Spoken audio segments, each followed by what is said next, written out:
Good morning, everyone. Thank you so much for being here today. My name is Lobato ONYX, and helping me out today, I have two wonderful ASL interpreters, Brandon and Xavier. So welcome to both of you as well. This is Detention, and this is our last Detention table talk of the series and for the year. Before, we've had a chance to talk a little bit about the history of leather in BIPOC and culture. We've talked a little bit about uniforms and fashion iconography. We've had a chance over in October to talk a little bit about fetish and fantasy and how we marry both of those into scenes. And today, for our final class, we have a Smut challenge, a storytelling challenge that we are going to be doing today. So the professor for the last Detention Table Talk series today is going to be Midori. So I'm going to have Midori to come up on here for us.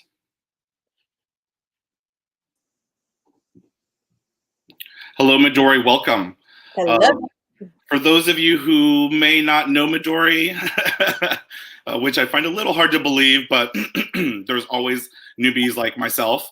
Midori is a trailblazing educator. She's a sexologist. She's an artist.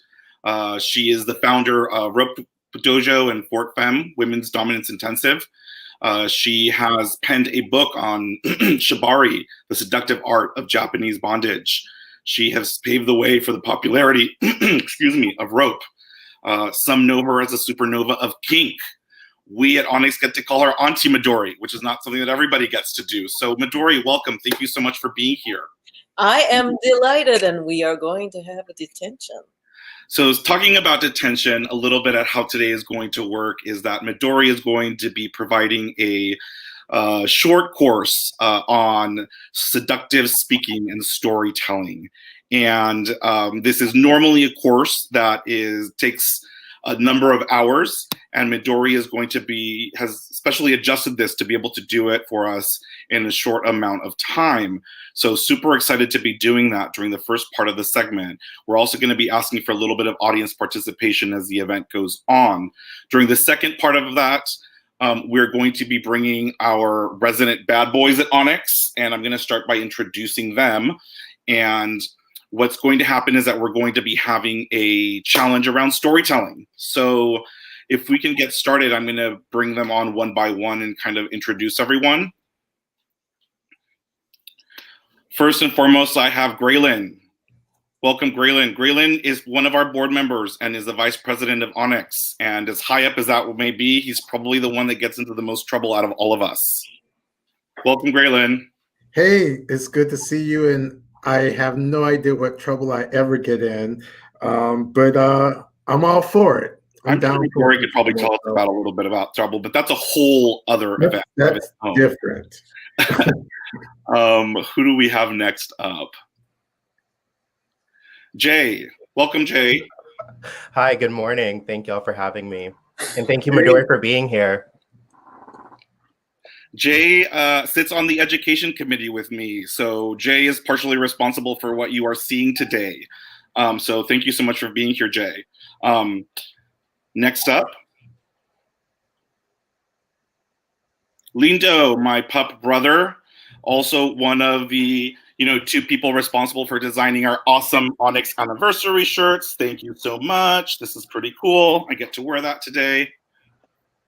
Next up,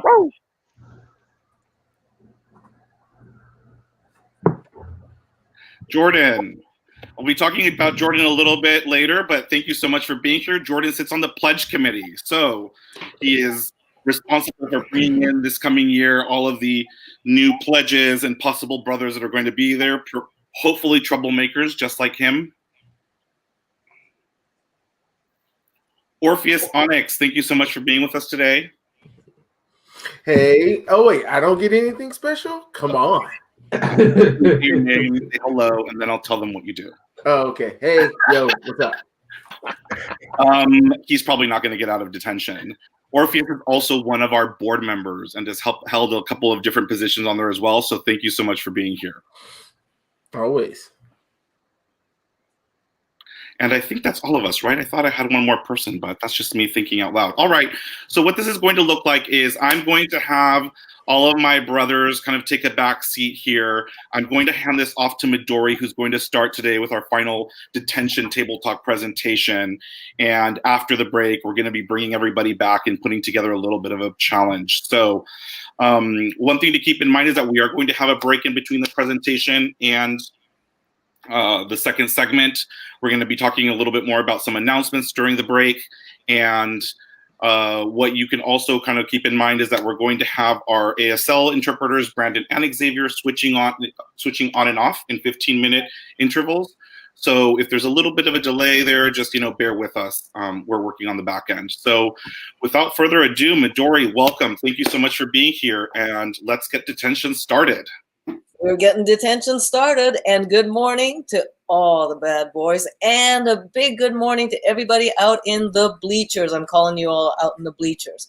And for those of you who are out in the bleacher, I'm seeing all the hellos, yay. And I am going to be calling upon you for your help in a particular task and assignment for the bad boys detention. And these handsome young men are not going to be getting out of my detention until they take the lesson and complete the assignment in the second half, for which all of you in the bleachers will be helping, because gotta love a co-topping scene, no? All right. So as it was introduced, this is actually an adjusted presentation of a much longer presentation. So when we get to the after times, we will be getting back together, and then we can do a lot more classes in person. But in the meantime, this class, it's part of what I call the Aural Sex skills, A-U-R-A-L, not oral, O-R-A-L. However, you can use aural and oral in combination, or use the aural to get the oral. It can occasionally be difficult to do the aural whilst oral. And I'm enjoying watching Brandon doing the interpretation. That was for me to get my kicks on, right? Okay. However, seriously, right now, all of us who are sheltering in place and in our little pods and separate from our lovers and sweeties and tricks and whomever, we got to use everything possible. Right. And I also want to thank the Brothers of ONYX for layering in the technology to make this possible. Because shockingly, what I'm sharing with you today is incredibly low tech. Incredibly low tech. Essentially, you need a willingness to make a gloriously sexy fool of yourself. And when I'm teaching this, I usually just use pieces of paper. Seriously, pieces of paper instead of layers of technology. However, this translates really well to sexting and cam and phone, and when you actually get to hook up in person as well. Because the biggest sex organ is here. And there's nothing that gets somebody else fired up like feeling desired.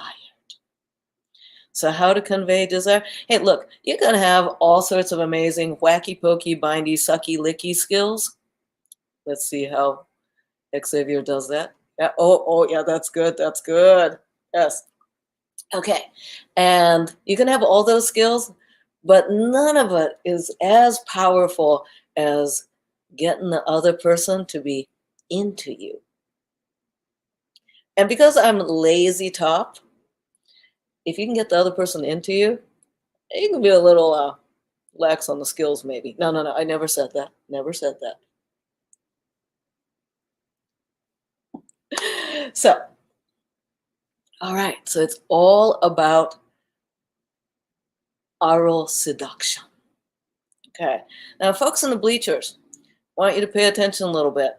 So during the assignment, the second half portion, I'm going to need your help and get a little preview going on here.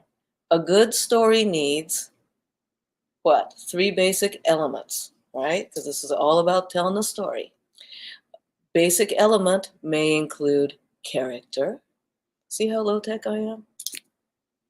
A good story will require setting. And then action. In this case, filthy, dirty, nasty, sexy action. I want you to think that in mind, because there's going to come a time when I'm going to be asking you for your suggestions of character setting and action. So think about that. I'll be queuing you up when it's time. All right. So in terms of using your voice, okay? In terms of using your voice, let's consider the less is more. I'm going to give you some rule of thumbs, things to practice with, and I am expecting all you bad boys and the people in the bleacher to be practicing. So let's first start off with less is more. Less is more. You know, when we're thinking about talking dirty, sometimes people think it's about stringing together all sorts of sex words, right? Like fuck, suck, lick, stroke, whack, poke, pierce, bugger, pound, da, da, da, da. But just stringing all of that together does nothing. So here's the craft, okay? Under less is more, there's the power of quieter, power of slower, and the power of silence. So again, power of quieter, power of slower, and the power of silence. Let me give you an example here. Okay? And I'm going to do a bunch of different examples. And for those of you in detention and those of you in the bleachers, I want you to pay attention to. I want you to pay attention to your internal experience of the examples I give. All right. So if I were to say unto you, oh, baby, you're so hot. Oh my God, your cock is so big. Oh, I can't wait to hook up with you, and you light my life on fire. Example 1. Example 2. Oh, baby, you are so sexy. And when you touch my skin, I quiver, I swell, I harden. I need all of you, all of your stiff, thick, throbbing in me. Okay, example 1 versus example 2. At this point, I want to hear from you what kind of different state change. In other words, the state of you. And for those in the bleachers, as well as our detention students, if you could write in about example 1 versus example 2, your internal state experience, that would be fantastic. I'll give you a moment on that.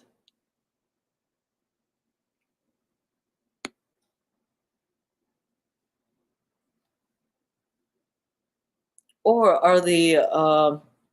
am I able to hear the boys in detention? Okay.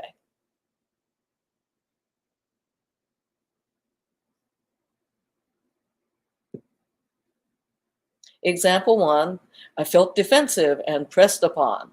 Okay, great, all right. Okay, and the detention boys should also be able to comment in the field as well. Bored, example 1. And hi, Race. Softer makes me more listen closely. Desire in 2, stress in 1. Example 2 allows me to use my imagination to run wild. Example 1 made me feel like it was a hookup app, and the second example made me feel like it was going to be a good night. Example 2, I felt aroused and drawn in. The voice tone got me in the second example. The first kind of shut me down. Example 2 made me pay more attention. And then with food after. All right. For example, one of my initial thought was, who the fuck are you yelling at? All right. So exactly. Now, if I had swivelly kitty ears, in example 1, I would have been like, whereas in example 2, I probably would have been like this. And I don't know if any of y'all had this like actual physical experience of leaning in towards the screen, maybe just a little bit. And if in person, that lean in gets more emphasized. So here's what's happening with the brain. Yeah. Oh, thanks. Example 2 felt smooth, excellent, and anticipation. See, the brain, it's, we're not taking in all the data. We filter. Right. So when somebody's like yelling at us, like we haven't had that in the news for the last months and months and months. When somebody's yelling at us, eventually we just tune it out. It becomes like wah, wah, wah, wah, wah, wah, wah, wah, like in Charlie Brown, right? We just tune it out. We get, we check out, we pull back, we run away. Whereas quieter implies a shared secret. Quieter implies an intimacy. Quieter in a world that is loud invites the brain to pay more attention. So for those of you who are in long-term partnership, you may want to consider your everyday, ordinary, administrative relationship voice versus the come hither and let me fuck the brains out of you voice, which will be something to the effect of, hey, honey, have you taken the trash out? Did you notice the bill is due? Yeah, let's see. We need to, clean the gutters and fix the roof because it's about to rain again. Relationship administrative voice versus, hey, honey, forget the roof. So when we get to go to crowded play parties in the future, let's say you're having like the regular old conversation. Oh, let's see who's here. Bob's here. Hey, Race is here. Awesome. Great. Over there is Graylin. Let's see what's happening over at the snack table. And I think I have an idea. And suddenly your partner goes, woof. So yeah, have that voice tucked up your sleeve. So the power of quieter. When you feel like getting louder, pull it back. Pull it back almost into a smooth whisper. All right. The next one is the power of slower. Power of slower. Okay. Example 1.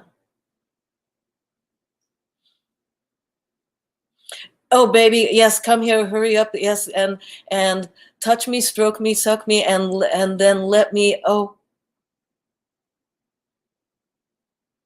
pay attention to that. I'm going to do another example, 1 and 2 in a moment.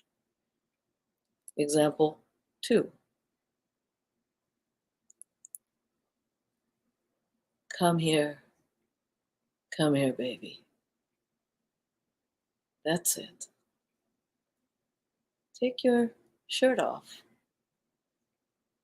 No, just slowly. Now, just let me see an inch of your skin at a time. Slower. Even slower.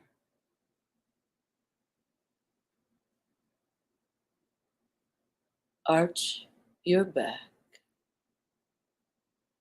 and let me undo those buttons and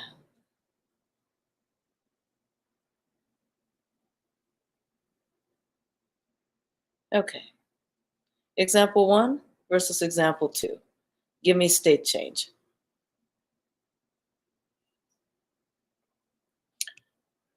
Tell me your internal experience, your internal state of example 1 versus 2.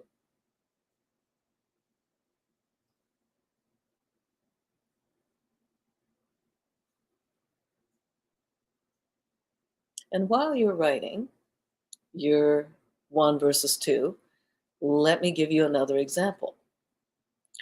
Let's say I have a picture of molten chocolate. Visualize that. Okay. Example 1.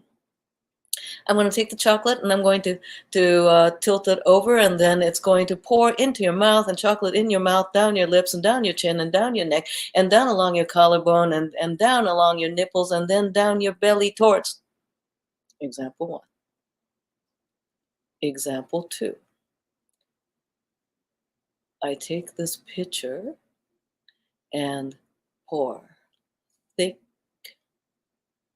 mahogany sweetness filling your mouth and spilling over your lip, down along your left chin, and warm and wet, and down your left throat, and rich sweetness, all dark and beautiful brown, pooling in your collarbone and flowing wet and thick down your chest, circling past your nipple and your belly, flowing down as I reach down with my tongue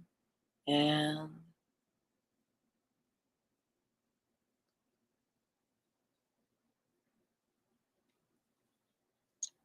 example 1 versus example 2. State change and difference in experience. Let's see what we've got so far. Okay, and here we go. We have example 2 was in control, pulled me in, made me pay attention. Example 1 felt bossy and not a sexy way. Example 2 made me feel like I was participating in the scene. Example 2 felt like it gave me an opportunity to connect with my partner. 2 feels more invested in shared experience. Example 1 rushed and feels anxious. And example 1 versus 2, rushed versus moist. Example 2 feels full of anticipation. And example 1 made me feel it's about what you want versus example 2 made me feel like that it's about me and us together. Okay? Great. So we have quieter and slower. Slower is the pace of seduction. Slower holds the other person's interest in that state of suspended desire. And here's also another secret about slower. It's a bit of storyteller's secret. When I don't know what to say next, if I am already going slower, it gives me time to think about what's happening next. And maybe I'm having a little dyslexic moment anyway, and I'm, having like hot cam sex with you, and I'm trying to figure out your left, my right, and mirror, and oh my God. And so I had to go, and your left chin. And then I was trying to figure out what this bone is called, and if I called it a clavicle, it didn't sound so sexy. And then I had to think about, I needed time to think about how many different ways can I describe molten chocolate? Slow, saves the speaker and storyteller's ass because, well, you need to figure out what to say next. So take your time, right? And it is, as I said, the pace of seduction. And in the end, in the second example too, when I said, reach down with my tongue and I paused. That is the power of silence. Because how many of you stayed in that moment, or how many of you were actions and scenes ahead and painted a picture of what else was happening in that moment of silence?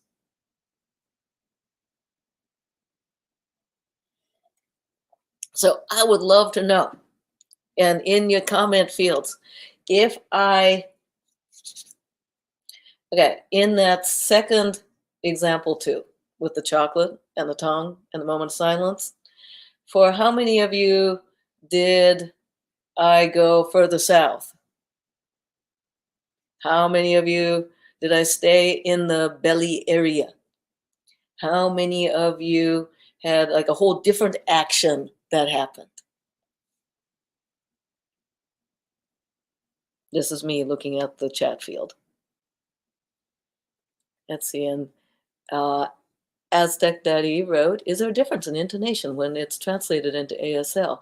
The words are the same when spoken, but the tone changes in the mood. How does that work similarly with ASL? I assume so, but that's probably a good question to ask during the break to the interpreters. Okay, for someone, I went further south. Yes, thank you. All right. And see what else is coming up. I'm looking in the general chat field. Okay. Now, in that moment of silence, going south, we have a lot of people voting for going south. See, the moment of silence is powerful. There's a tendency when thinking about talking dirty, talking sexy, talking smutty, or oral seduction, that we're supposed to fill in all the space with all the words. No. Silence is like a big old highlight, bold, punctuation, pay attention to this erotic storytelling power tool. In that silence, the person that you are orally seducing is painting an entire picture, creating a whole porno movie that you can possibly put the details in, so let them do the work. Okay? Oh, more people going down, down, down, down, down, heading on south. Okay. Don't be afraid of the moment of silence. And in fact, take pleasure in it.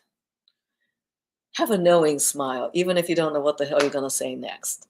Because here's a little storyteller trick. Let's say that I have done the quieter, slower, and moment of silence. And I have now suddenly come to a point of going, I don't know what to say next. Maybe it is that in your mind you want to take a different adventure, or maybe you're suddenly not confident as to whether the story's turning them on, or if it's leaving them blah, or if they have some other idea. Here's what you can say, or variations of it. So, what happens next? What happens next? Now at this point, we may have gone down, gone up, gone other ways. But what if at that point your sweetie said, oh yes, and as the chocolate is dripping down the belly, the bedroom door bursts open and a platoon of clowns with wild ferrets on leash come in and join us?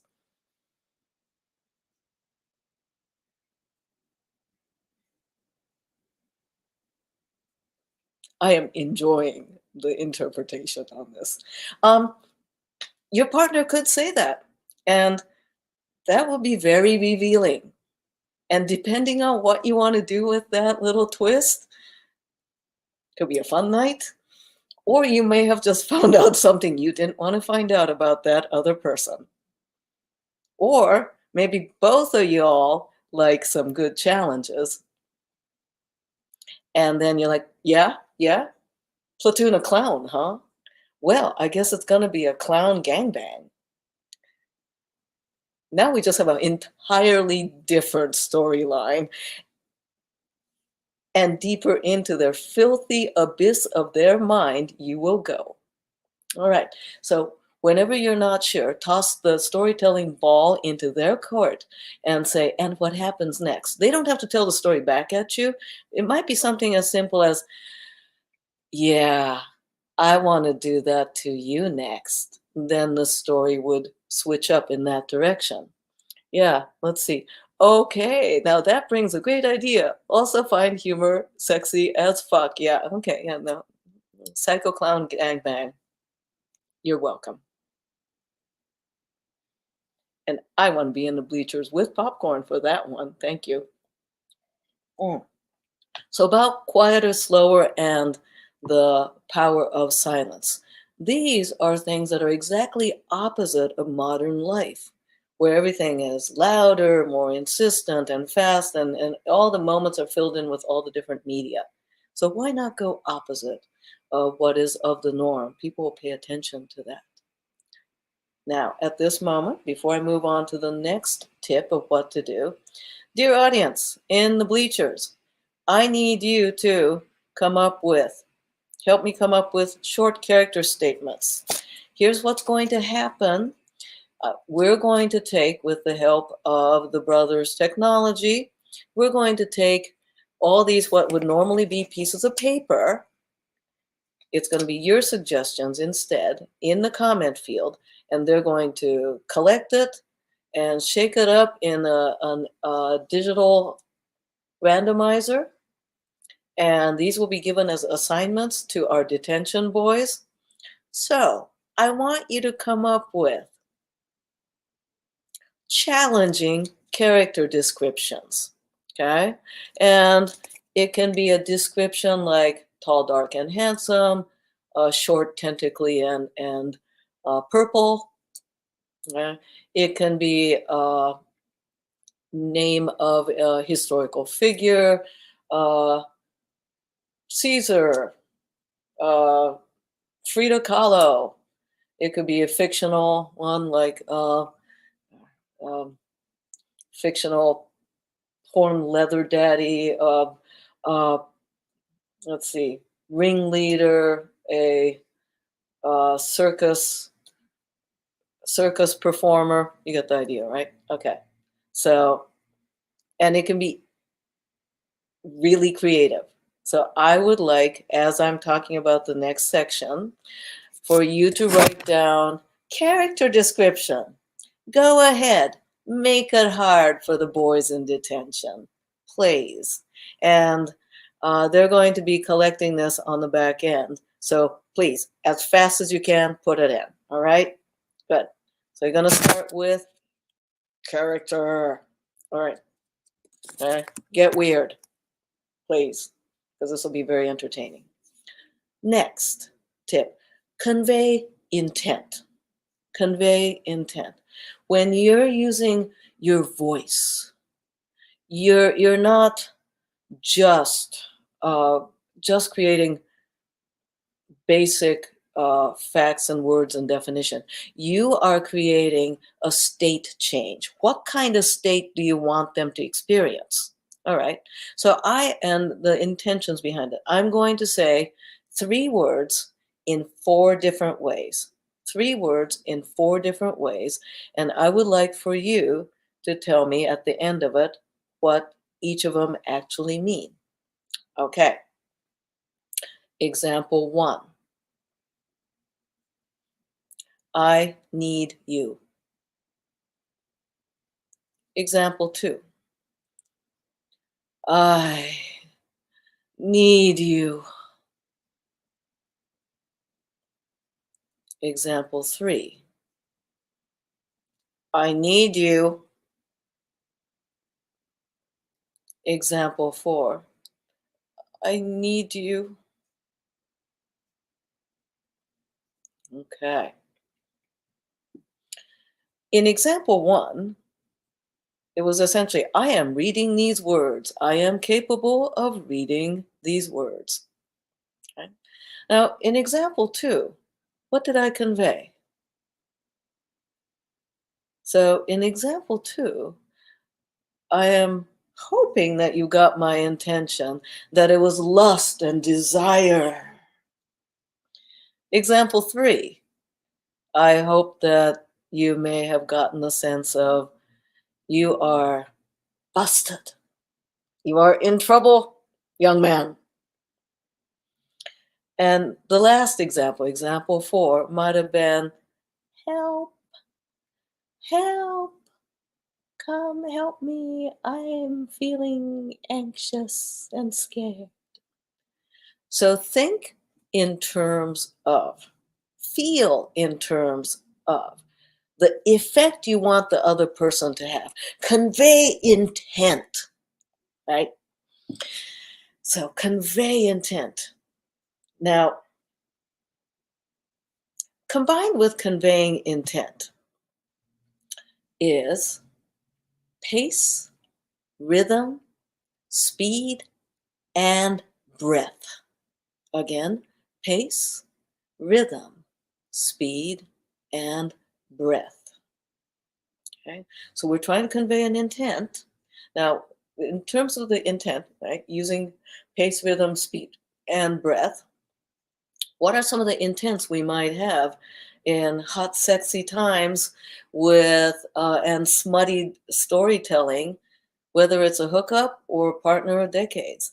You might want them to feel comfortable sexy, relaxed sexy, scared sexy, dominant sexy, submissive sexy, slightly anxious sexy, silly and funny as fuck sexy, all of which is good.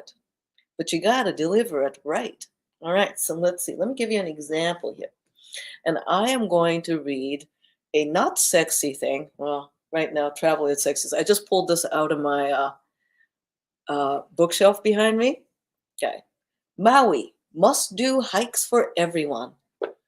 One day, soon. All right, so I'm going to randomly pull up a page 208. I did not rehearse this.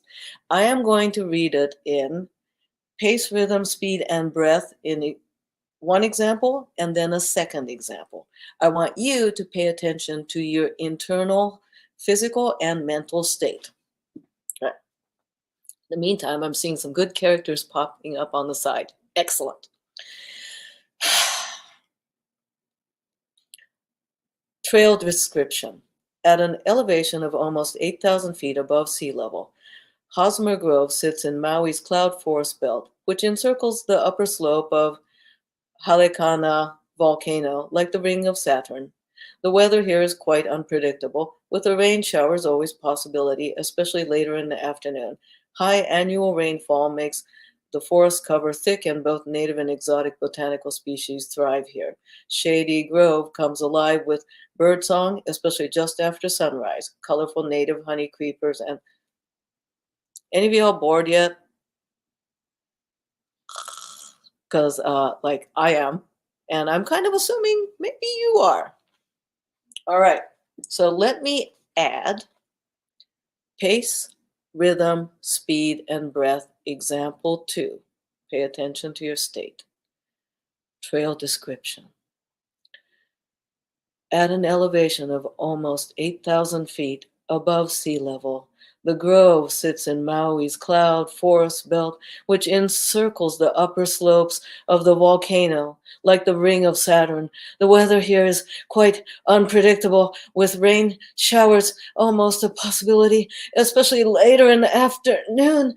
A high annual rainfall makes the forest cover thick, and both the native and exotic botanical species thrive here. Shady Grove comes alive with bird songs, especially just after sunrise.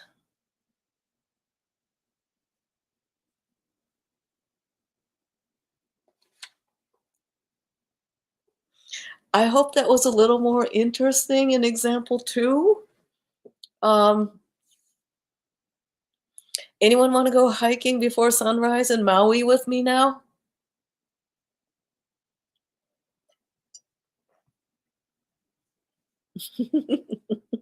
So, true story. Years ago, I was invited onto Canadian Broadcasting to talk about this class I was teaching on voice. Let's see. Oh, good. Oh, oh, damn! The forest is having an orgasm. Yep, let's go on that hike. So, what I did, by the way, with the pace, rhythm, and speed on that, for the first one, pace, rhythm, and speed went like that. Boring, boring, boring, boring. And on the second one, I overlaid, really cheesy and corny, but I overlaid the breath of yeah, yeah, entirely artificially one orgasm cycle onto that. Totally cheesy. Your very well developed forebrain knew exactly what I was doing, sure, and yet I'm kind of betting a lot of y'all's body came right along with me because, hello, we're primates and we communicate a lot by breath, pace, rhythm, and speed, as well as body language, which I'll get into in a moment. So, pace, rhythm, speed, and breath. Okay. Now, here's a weird one. What if we cross-purpose that, right? What if, listen to example 1 versus example 2, and I want you to notice what you're feeling. Example 1. I need you. I want you. You are the sexiest thing to ever walk on earth. Your body is like that of a god. Sex with you is transcendent, and I cannot imagine my life without you.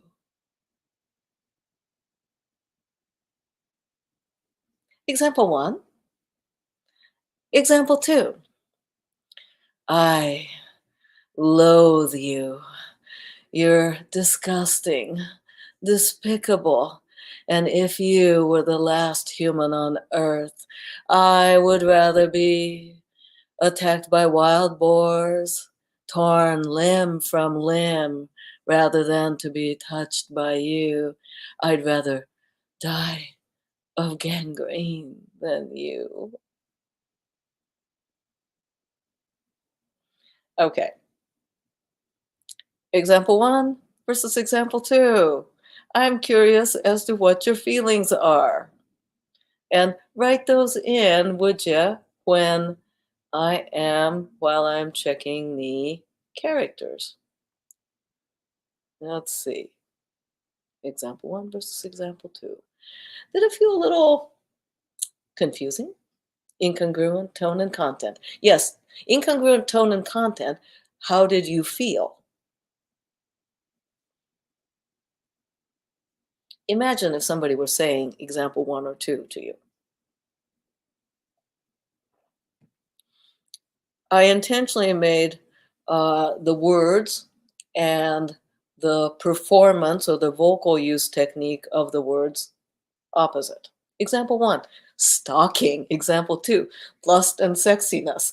Like, in an example 2, you're like, oh yeah, gangrene doesn't sound so bad. Nah, she's into me. Yeah, she's into me. Yeah, confused. Right, confused.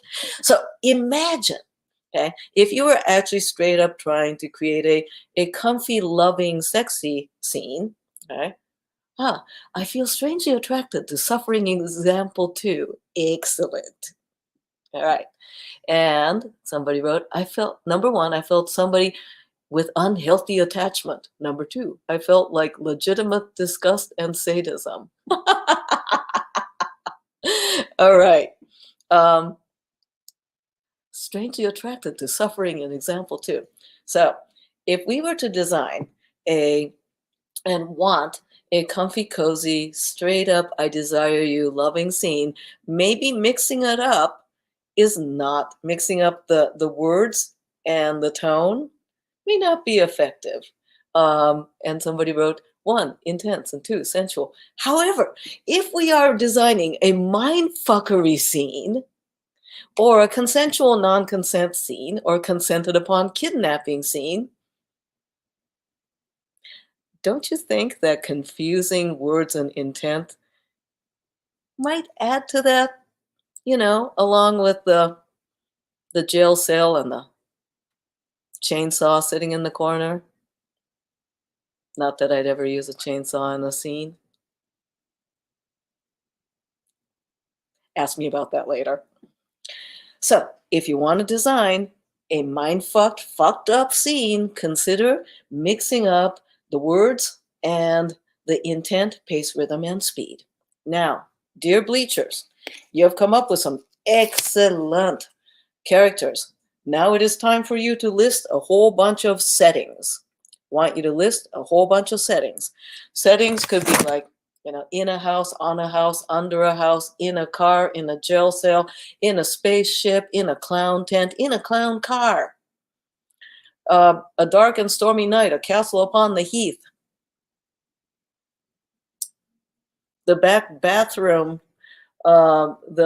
in a public rest stop. I don't know, come up with something. Yeah. Ask me about the chainsaw later. All right, so I want you to list the characters as fast as you can. Bam, bam, bam, bam, bam, in the comment section so we can collect them, all right? All right, so pace, rhythm, and speed. Next, body language. Using your body language. And for this, we have so much that we can learn from the interpreters. However, I will do my best with this. Now, remember when I was talking about the chocolate? Now, while this is a screen, it works on screen and it works really well in person. Remember when I said the chocolate flowing down, the chocolate flowing down. Okay. I'm pointing my voice, aiming my voice down. And if I'm going up, I aim my voice and my mouth up. I'm also shifting my tone. The spoken tone in down drops, and the spoken tone in the up goes up. Now, just to show a point, this is actually difficult for me to do. Let me see if I can do this. Okay. Down, up, down, up. So I drop my tone and my voice as I'm saying up. And the brain of the listener gets a little scrambled. Can add to mindfuckery. Of course, makes me wonder how are we going to determine up and down when we're fucking in space in zero gravity.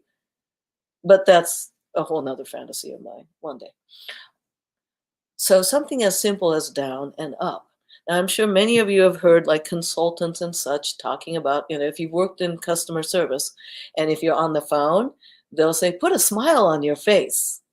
Well, it's not some consultant bullshit. It actually is legit in that the head is an acoustic instrument. And by how we change the space of the shape of the space in our head, it changes the sound. So let's see, let me make a frowny, okay. Frowny face, or listen to this. Hello, hello, hello. Or I relax my jaw, I smile and say, hello. Or remember earlier when I was sounding a little psycho? Or the angry tone? What I did was I clenched my teeth in the I'm fucking stressed out face. And now I say, hello. With the clenched teeth, and I've tried to put on a fake smile. Hello. By now, you're probably noticing your internal emotional experience. So, like an actor going on stage, loosen your face a bit and put on the expression that goes with that emotional intent. Hello. Hello. Hello. Hello. Okay. Or, I want you. I want you. I want you. I want you. Okay. Let your face do the talking, and if you're a hand talker, honey, go for that. All right? And instead of saying, I wrap my arms around you and run my fingers through your hair, you could go, I wrap my arms around you and run my fingers across your head. The breath, yeah, the breath will change. And your hands and your body language will help you with the breath and the pacing and help to mesmerize the other person. And this can also happen when it's just by voice. So if you're just having hot phone sex or leaving a voice memo, make sure you incorporate the body. And if you got sex toys, oh hell yeah, use it.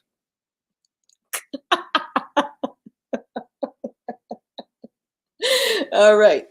So do we have some settings set up there? Okay, we got a bunch of settings. I got one last thing, dear bleachers, that I want you to put in there, which is action. Action and smutty action. Okay, smutty action. Let's get into it. Kinky, smutty, nasty, freaky, creative. And I want you to bam, bam, bam, bam, bam, bam, bam, bam, put it into the text field. Yes. Now, I'm going to go over some of the points in a moment, but what you want to do is you want to mix up all of these things. And, oh, how can I forget? Sensually rich description. Sensually rich description. And I mean sensual as in all of our senses, right? If you cannot describe what your cup of coffee tastes like and looks like and smells like, how are you going to describe your lover's sweat and cum on how it looks like, tastes like, smells like, feels like? But if you wait to practice that until you're in the heat of the moment, you're not going to have an opportunity to polish up your skills. So let's get in the habit of being able to describe ordinary things. Now I'm going to use the color black to describe 3 different things. And engaging in sensory rich description. Sensory rich description. Okay? It was black. A deep, deep, dark, rich and plush black that was so soft in its blackness that it seemed to draw all color into it, pulling me into its immense softness. It was black. It was black. Cold, hard, rejecting, cool and sleek, and reflecting all of me, but never, never letting me in. It was black. It was black, worn, weathered, been around the block a few times, supple and weathered. It was black. I described 3 different things. 3 different things. Example 1, 2, and 3. And in the comment field, would anyone care to take a guess as to what example 1, 2, and 3 were? Gonna wait a moment here to give you that opportunity, because I would like to hear from you what these 3 things were.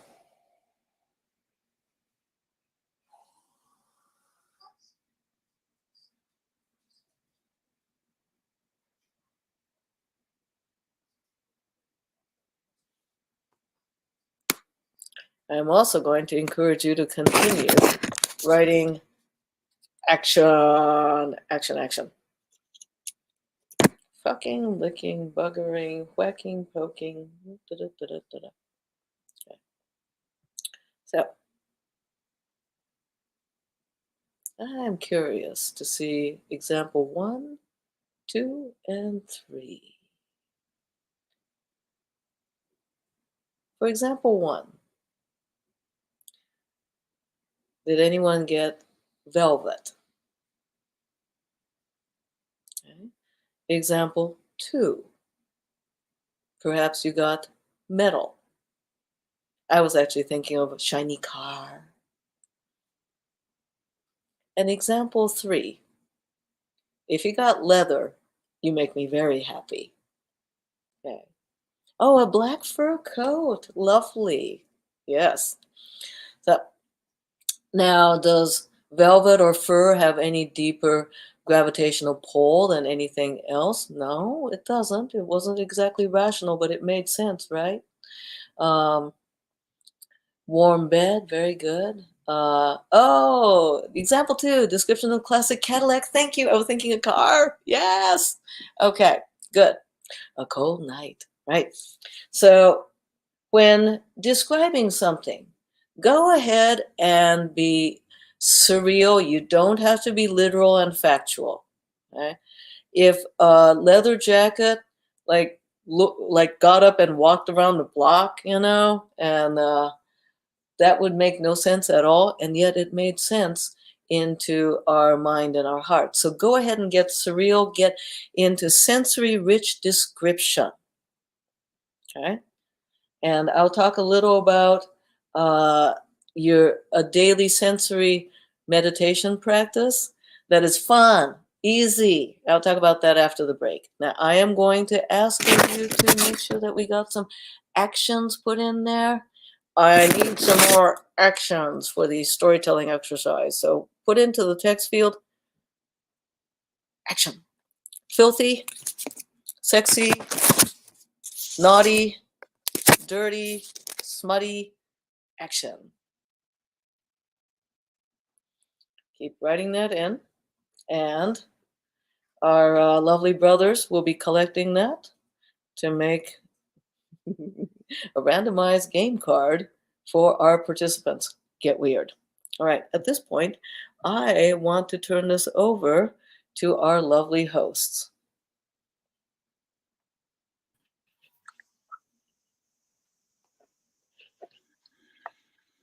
Alrighty. Wow, so many feelings. Midori, thank you so much for sharing that. There were so many points on which I connected on that it's kind of, and I'm sure everybody else did, that it's kind of hard to, deal them out. But I think that one of the things that kind of stood out for sure was the silence, the pauses. I think in everyday time we are storytelling, and we incorporate a lot of these things without even noticing them when we're talking to our friends or when we are sharing stories with lovers, right? And there's no reason why we shouldn't be putting all of these things into, being able to talk to our partners or lovers, significant others in a great and seductive way. The intent really stood out. The intent with which we speak, I think, because whether we speak, intent or its body language, I think intent can be conveyed in so many different ways, and intent creates anticipation. And I know that for me, that's one of the things that turns me on the most. It's very arousing, is to know that that there's an intention there and it's going to happen. And I may not know when it's going to happen, but it's there. So, all right. Thank you so much again. So what we're going to do is that we're going to take a short break, and then we're going to be back with the second part of our detention series. What I'm going to do right now is that I'm going to be putting up a screen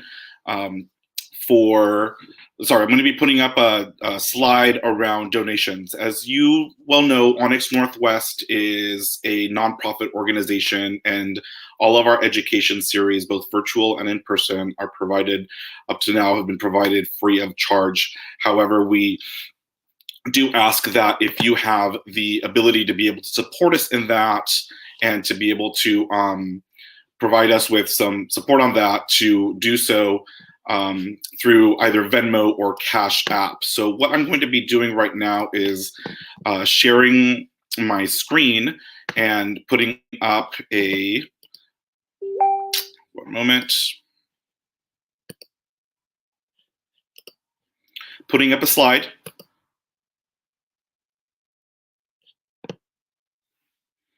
And we will see you back shortly.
All righty. We are back. And with the second segment of this, want to remind everybody of a couple things, a couple of announcements. I usually call it housekeeping. Again, if you would like to support us and support ONYX Northwest and the work that we're doing, please take a moment to check out our Venmo and our Cash App. We would obviously really appreciate the help, and no amount is too small. The other thing that I would really like to chat a little bit about today, and just putting in, is that we have opened up the pre-pledge process for ONYX Northwest. So if you are a man of color or somebody who identifies as such, please take a moment to, and are interested in joining ONYX, take a moment to go to this link. It will also be posted in the comment section shortly. And fill it out. It's a general interest form. We've had 2 fantastic meet and greets with people that are considering pledging for ONYX Northwest. We'll be having a couple more of those. But what this interest form will be able to do is to provide you with some of the basic information that you might need around pledging, what that looks like, the length of the process, what you could be expecting. And most importantly, it gives you the opportunity during these meet and greets to connect and meet some of the brothers, learn about some of their experiences, and kind of learn how much, not just the fun that you can be having at ONYX Northwest, but also what you can be contributing to the club and what you can be contributing to the larger community and the scene. So again, this will also be posted on the chat. You'll also notice at the beginning now, we'll be doing it right now, and also at the end, I'm going to be posting some information about Midori and about Planet Midori, her Instagram, her Patreon, and a little bit more information there to be in contact. Again, to reiterate what was mentioned before, Midori is a huge educator, and much like us, she's also been, working on moving her curriculum onto a virtual setting. So there's an opportunity for everyone out there to continue to stay kinky, to learn, to continue to educate themselves around leather, kink, and BDSM, right? So all of that information will be posted in the chat. Take a moment to copy and paste that for you guys to be able to review all of that. And yeah, with that, I'm going to bring back our professor, Midori. Nice to have you back. And then I'm going to have Max start bringing back all of my brothers and see if we can get them out of detention for the year once and for all. Well, we're not done yet to see if they get to be out. And I so appreciate the help from the bleacher, because I love a good gang co-topping scene. I mean, an educational opportunity.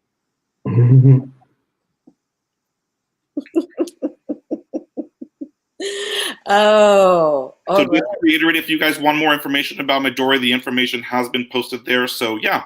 And with that, Midori, I'm going to let you get started. All right. And hey, thanks for posting my info. I'm doing a lot of teaching in my Patreon. And for any of y'all who might be interested in some coaching stuff, I actually do a lot of work around DS dynamics. So I think a lot of people could use your own Auntie Midori in your life. I will tell it like it is. I don't pull punches, but I will care. And if it need be, I'll take a flip-flop and whap you upside the head. Yes. All right. So where we left off, I want to suggest to everyone a little practice I call the sensory enrichment. And I promise this will be fun. You can do it anytime. And it's all about being able to have that sensory rich description, right? So you can, be like the most poetic of sluts out there. Yeah. So I want you to take any given moment, right? Maybe a moment when you're bored, or I don't know, you're like yet another day of sheltering in place. Take 30 seconds and go through all of your senses. Maybe you have your morning beverage, coffee, tea, whatever. I usually have tea. That's a good time when you've made your, there we go. Good. We all got our beverages. Take a moment and just go through all your senses. And what do you see? What do you really see? Really think about what the little crack on your favorite coffee mug, a little chip on it, the texture of the way the light is changing through the season. As you look up, you notice how the light is changing through the kitchen window as we're approaching solstice. See? Okay. What do you hear? There you are in the kitchen, the house kind of groaning. Maybe you hear the garbage truck down the road. Maybe you hear the kids upstairs in the apartment running because there's no playground to go to. Sound, right? And then the taste of your beverage. To be able to really describe and break down the taste of your tea or your coffee or your whatever, yeah, okay? And smell, right? Now, how are you going to describe the sweat of a good fuck if you can't even describe the smell of your cup of coffee? Just saying, okay? And let's see, so sight, sound, taste, smell, and texture, like maybe your favorite bathrobe, the feel of the linoleum under your floor, under your feet. You know, how does your mug feel? And is it cooler here? Is it hotter here? How hard is it? How thick is it? What am I talking about? And then like an emotional sense, right? But just go through those like 30 seconds, really, that's all it's needed. And if you find yourself driving and you find yourself stuck in traffic, that's a good moment to also like notice the feel of the steering wheel and exactly how close that car is getting next to you. Stuff like that. To be able to describe that, you get really good at it, go from 30 seconds to a minute. Like really masterful is like 5 minutes to just being able to describe all of the senses around you. And when it comes time to filthy talk and oral seduction, you will be set. All right, so do that. It's fun. Okay, now, storyteller challenge. And I want to thank everyone for the contribution of your character, setting, and action. And some of the action was getting into a hot story into themselves. Right. And what we did was, with help of the brothers, it was put into a randomizer, shaken up, and popped out into 3 random combinations of character, setting, and sex action. These will be assigned to the detention boys, and they will get a minute to think around their story, and then they will get at least 2 minutes to, let's just make it a 2 minutes challenge. 2-minute challenge to deliver your story, including a character, setting, and the action. And your score is judged by not just me, but also those in the bleachers. And you can either turn us on or make us laugh our asses off. Laughter, turn on, or even both. That's a win. Okay? And you need to involve the less is more, the pacing difference of quieter, slower moments of silence, conveying intent with pace, rhythm, speed, and breath, body language, and sensory-rich description. All right. Now, I'm also going to give you a tip. Just because there's a character mentioned, but there's no, it's up to you as to whether this character is topping or bottoming or whatever, right? So just because a character may be stereotypically seen as somebody who's topping or dominating doesn't mean they have to be in your story. Hint, hint. Because oftentimes that's fun. Okay. I'm going to read each of y'all's challenges, and then I will ask for who is volunteering first. All right, so here are the mixes. Are you ready? Give me a thumbs up or something. Okay, great. Graylin, your character is naked, scruffy man with braided hair and long python over shoulders. Long python, snake. We're not talking, I don't think it's the dick. I think it's an actual separate animal entity. Okay. Setting is mechanic shop. Action. Don't blame me on this one. Slipping on lube and breaking your leg. Don't blame me. Look at the bleachers. All right. J. The theme here. Your character, naked, scruffy, hairy cub, selling gummy bears at the candy store. Which also includes a setting that way. And there's also another, and the setting, the shed. Action, tie up and suspend. I think the gummy bear inclusion is necessary in this one. Jordan? All right, we have here a tiny man in the circus. Setting, barber shop. Action, immobilize him and cover his mouth and spank him with your hand, then a paddle. So immobilize, mouth covered, spanking, and paddle. Okay, Jordan? Okay. Lindo.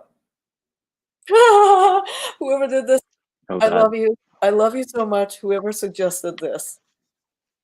Oh, God. Okay.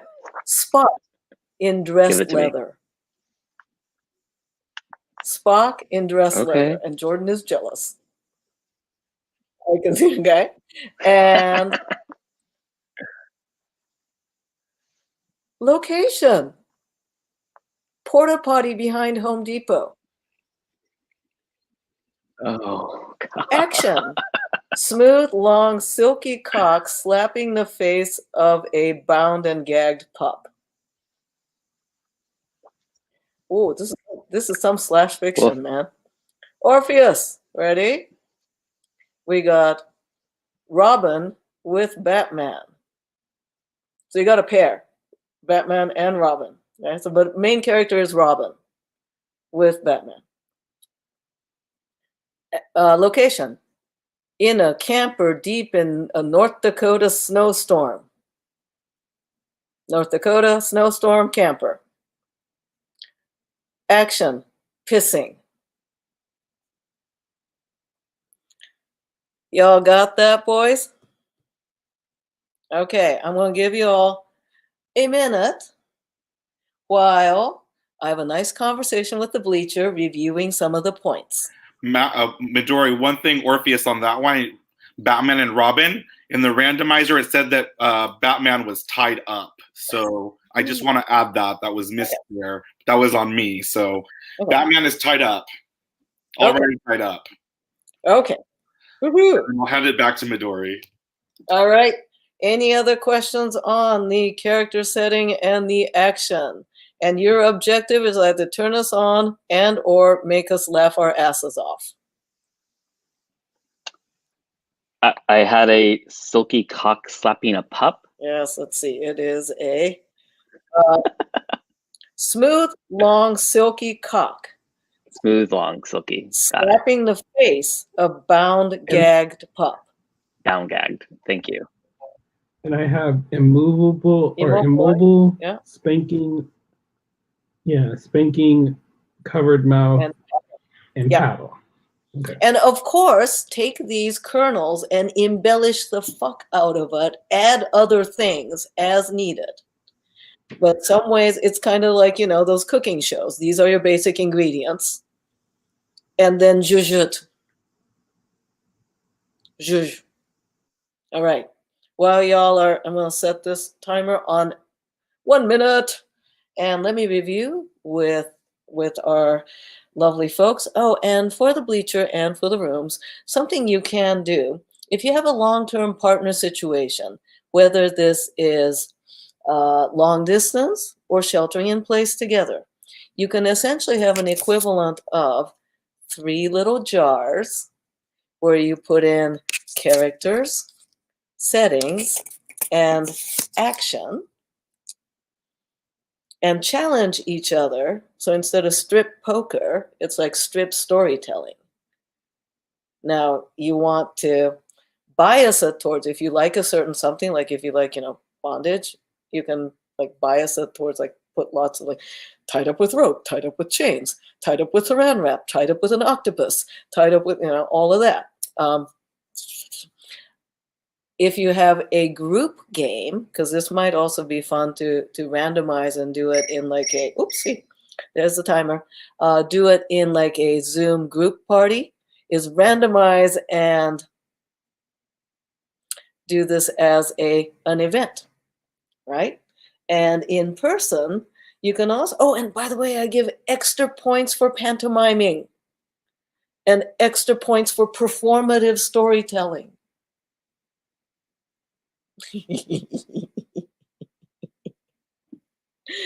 All right. And from the bleachers, my lovely co-tops of storytelling, have you any questions for me at this point? Let's see. And oh, thank you. Somebody said that you're one of the few women I feel comfortable expressing kinky sexuality with. Hey. Yeah. Yeah, my journey's been interesting. And let me tell you, Graylin can tell you some stories. Maybe some night we'll have a social. That time in Texas, right? So, boys, who's willing to go first? Oh, and I do have a prize. I'll send you all, whoever wins, I'm gonna send you all a book. I may also have other prizes because I don't have to pick just one. It's Polly winner. Who's going first?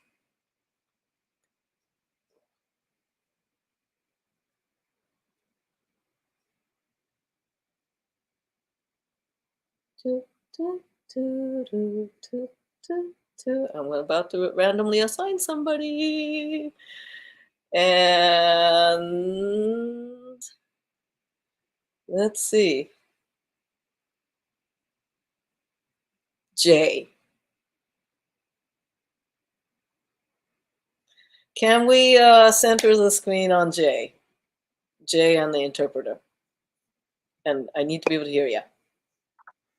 Okay, are we good? Can y'all hear me? Can I get a nod? All right. So, and just before I continue, my character was a cub selling gummy bears in a candy store. The action was being tied up and suspended. And the location was also a shed, correct? I just want to make sure I hit all my points. All right, so here we go. I was just leaving Mr. S's curbside pickup for the third time this week, and decided to go get a sugar rush from this new candy store that I just heard about in Castro called Cubbyhole, and it was staffed with some of the hottest, furriest cubs and bears that the Bay Area had to offer. So I went in and I was originally looking for gummy worms, but Jimmy, the store manager, who was this cute young cub, told me that he had a fresh shipment of all things gummy that was back in the that he had not unloaded yet. So he needed a little bit of help and he was short-staffed. So I decided to go back there with him. And he needed to climb up on this rafter in order to grab the shipment down. But he tangled in some rope that was next to him. And he slipped and his leg got a little entangled in the rope. And he's now hanging upside down. And I see gummy worms and the bears, and I see this nice cub hanging in front of me. And I decide I'm torn between, do I help him? Do I get the gummy worms and leave? Because I don't want to be held accountable for any actions or malpractice or whatever it is. I go and grab the gummy bears, standing there looking at him, thinking about him. And in order to calm him down, I decide to feed him the candy until I can come up with a great solution to alleviate him being entangled and hanging in front of me. I had one, I gave one to him, then I would eat one, then I would give him. And then luckily, two of his staff mates showed up and they were able to help him down. But then we all just had a gummy bear, and that was what I came up with.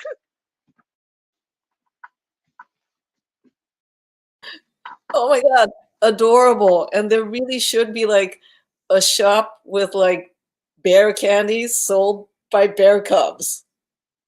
Like There you you go. think like, really cute candy striper outfits, but like, maybe just aprons, and they're all nice big bears and cubs, and yeah, I don't know. Maybe it's a business model that can be expanded on later. Good tight boy shorts. The bear hole. Yes. Sugar bears. Yum. All right. And let's go with Lindo. Sure. I'm going to preface this with I'm more of a Marvel nerd than a Star Trek nerd. So I hope I do Spock justice to whoever put him in the chat. I do know my sci-fi-ness, but the nerdom, I chose a different lane. So so just going over Spock dressed in leather, porta potty, Home Depot, that strong silky cock slapping a bound and gagged pup. So as Spock was finishing up his latest off-world mission, he tapped his little telecommunicator and said, "Beam me up." But as his firm alien body slowly started to reform, he realized he wasn't in his uniform anymore. What was this tough, silky, smooth leather hugging his strong body all of a sudden? He's like, this is illogical. And as he started to look around his location, he noticed a stank, rich smell of human urine. Also illogical. So as he looked around, he realized, am I trapped? What is happening? Where am I? Who is this? But then he heard a little scratching at what seemed to be a door. So he must be able to open that. So as he opened up the door, he realized, oh, humans call this a porta potty. I believe this is where fecal and urine matter is collected. I do not need this right now, so let me step out of this. But as you realize, there was a little sad, bound and gagged pup?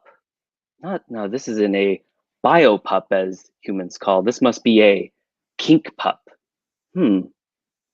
Pup, what do you need? Pup, you are bound. You are gagged. Who did this to you?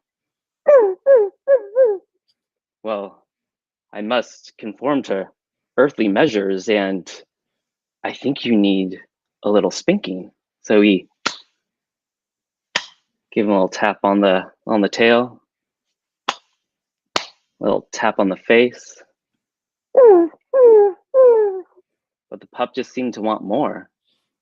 And for some reason, Spock could feel this strong, thick bulge coming from his groin. Also illogical, but he must pursue. So he reached down and took his zipper down and flopped out that hard, strong, silky cock. He never realized the power he had within his legs. And he just began to slap that hungry little pup. That's all I got. I didn't get to Home Depot though.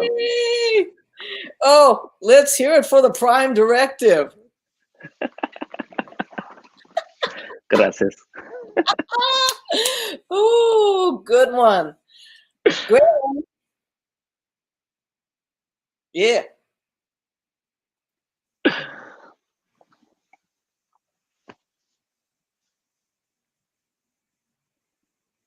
Unmute.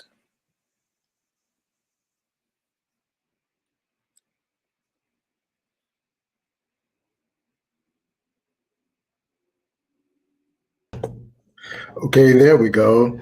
All right.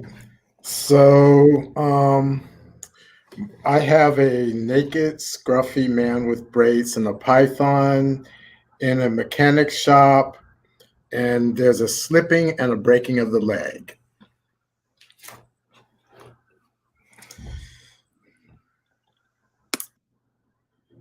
It's the Deep South, 1975.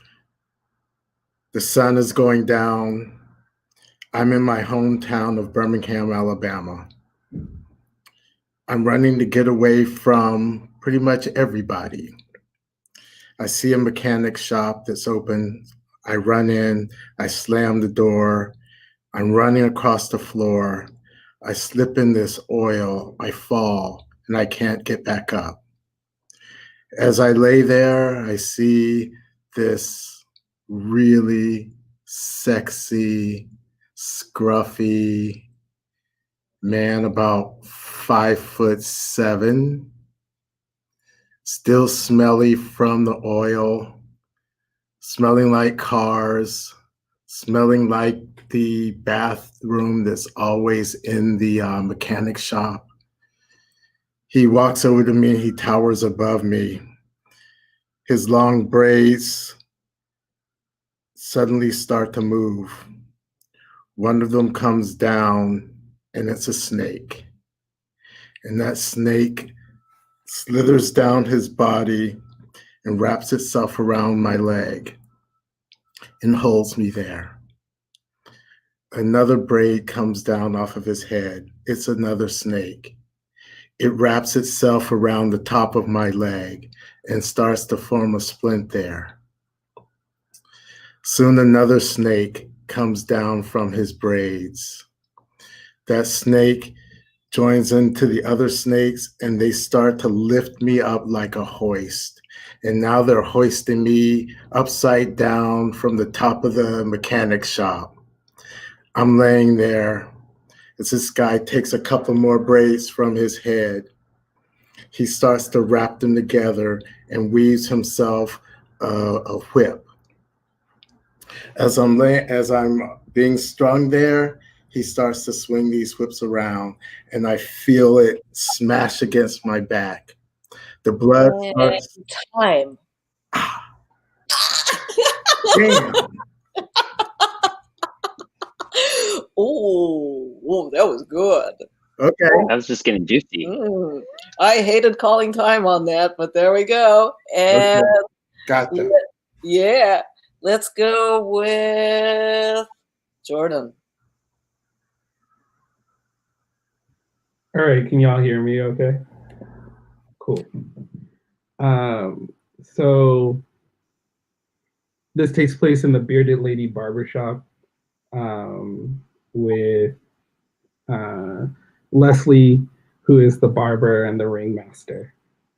So Leslie has tied up the ringmaster with the barber's bib. He's currently immobile.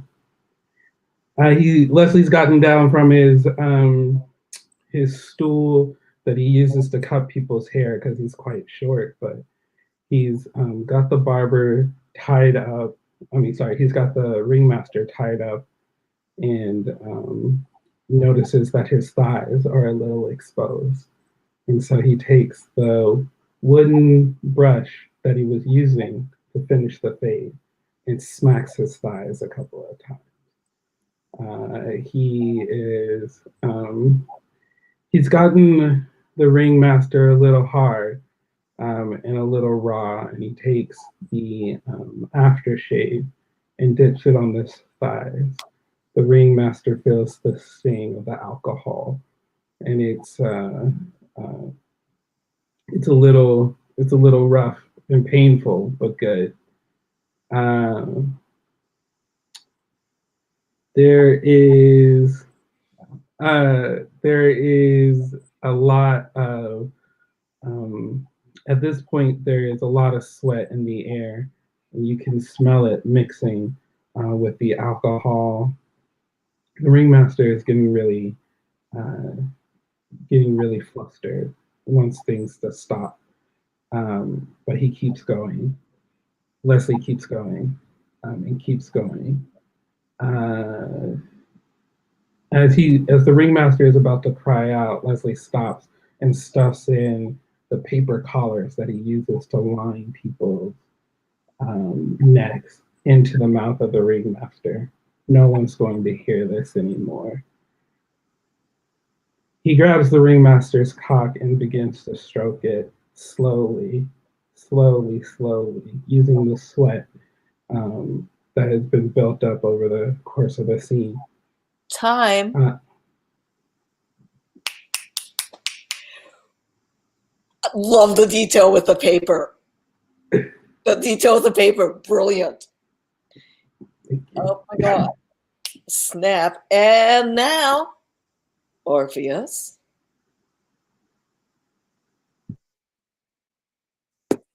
All right. Tell me when time starts. When you start. Oh, okay. All right. So really quickly, to Batman and Robin, North Dakota snowstorm, pissing. I don't believe this is random, so I'll let that slide though. All right. So our story begins with the Joker. Has Batman and Robin in a cage. Their armors are ripped, torn. He's taking their utility belts, and the Joker tells Batman, I finally figured out how to take you down, Batman. I really have.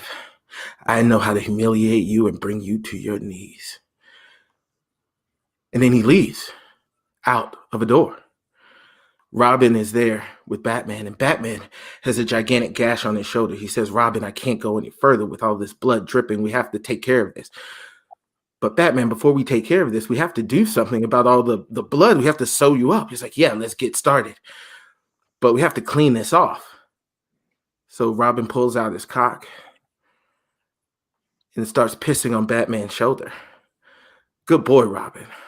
You've learned well. As they make their way out of the snowstorm, as they make their way out of the building, they realize they're in a snowstorm in North Dakota. They keep going and moving and going further until they see another building into the distance. The piss is starting to crystallize on Batman's shoulder, but he doesn't care as he moves forward. As they enter into the room, as they enter into the building, they turn around and they see a room full of villains having a massive orgy. Cocks and vaginas and pussies and fucking huge tits just bouncing everywhere. Villains and just fucking each other, and the Joker in the middle, and he brings out their star attraction, Bizarro, Batman, and Robin fucking each other. Damn. That was good. That's not fair. Oh, Damn it. This is so bad. You know what? Midori. Just for the sound effects, I am assigning you, Orpheus, the winner. Yeah. Do these gentlemen. Kind of I hate you, know. though. I thought I had it. Oh, I thought you did too.